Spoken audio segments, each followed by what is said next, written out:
Hello, আসসালামু আলাইকুম। সবাই কেমন আছেন? আলহামদুলিল্লাহ, আমরা সবাই ভালো আছি। সবার ঈদ কেমন কাটলো? কোথায় ঘুরলেন? কোথায় গেলেন? কেমন মজা করলেন? আমাদের প্রতিবারের থেকে এইবারের ঈদটা একটু ডিফারেন্ট কেটেছে। বিকজ অফ এইবার ঈদটা আমার নিজের ফ্যামিলির সাথে একান্তই পার্সোনালভাবে আমি কাটালাম। প্রতিবার কোনো না কোনো প্রকারে ঈদ কোথাও না কোথাও কোনোভাবে কাটানো হয়। গতবার যেমন অসুস্থ ছিলাম, ফ্যামিলির থেকে অনেক দূরে ছিলাম, অনেক সিক ছিলাম, আমি হসপিটালে ছিলাম। আর এইবার একদম ফ্যামিলির কাছাকাছি। এই যে আমাদের ছোট্ট সোনামণিটাকে নিয়ে আমরা ঘুরতে চলে আসলাম। এটা হয়েছে মিরপুর 13-তে মেলা। এটা অনেক দিন যাবতই চলছে, খেয়াল করিনি, বাট সুন্দর। অনেক কিছু শিশুদের বাচ্চাদের খেলার ছিল, দোলনা, ট্রেন, ঘোড়া, তারপরে নাগরদোলা, তারপর আপনার এটা কি নৌকা, এই তো টুকটাক অনেক কিছুই ছিল। আর আমার টুকটুকি তো আমি তো ভয়ই পাইতেছিলাম, বাট দেখলাম না ও অনেক এনজয় করতেছে।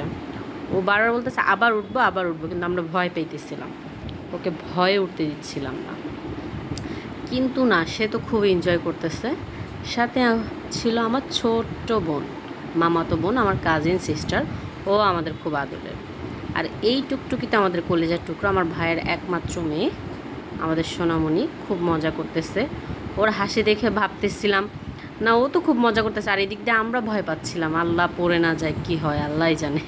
আবার আমি বলতেছিলাম দেখে আমাকে ঘুরে ঘুরে তাকাচ্ছিল, দেখতেছিল, আর সবাইকেও দেখতেছিল, সবাই কেমন মজা করতেছে। যাই হোক, ও ওরই আসল ঈদ, ওরই তো ঈদ, ওই তো ঘুরবে, মজা করবে।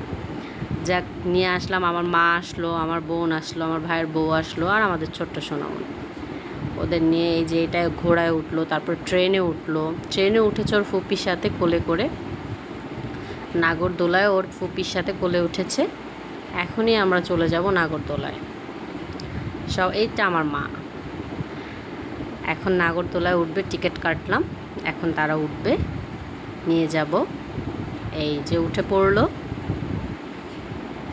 এখন তো এইটাই যে আমি খুব ভয় পেয়েছিলাম যে ও পড়ে না যায়, বাট ও একটু স্টিল নাও কোনো ভয় পাচ্ছিল না, একটুও ভয় পাচ্ছিল না। আমরা ভয় পাইতেছিলাম, বাট আমার যে কাজিন, আমার বোন, ও ভয় পাচ্ছিল, বাট সে ভয় পাচ্ছে না। সে বলতেছে আবার উঠবো, আমি তোমাকে ধরে রাখবো, তাও আমি উঠবো আবার, আমি ভয় পাই না। মাশাল্লাহ মাশাল্লাহ। বাট এমন এমন কথা বাচ্চারা বলে এখনকার, মনে হয় যে ওদেরকে কেউ শিখায় দেয়।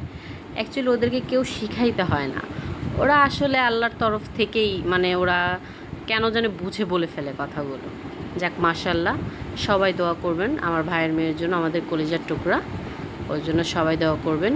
আবারও সবাইকে ঈদ মোবারক।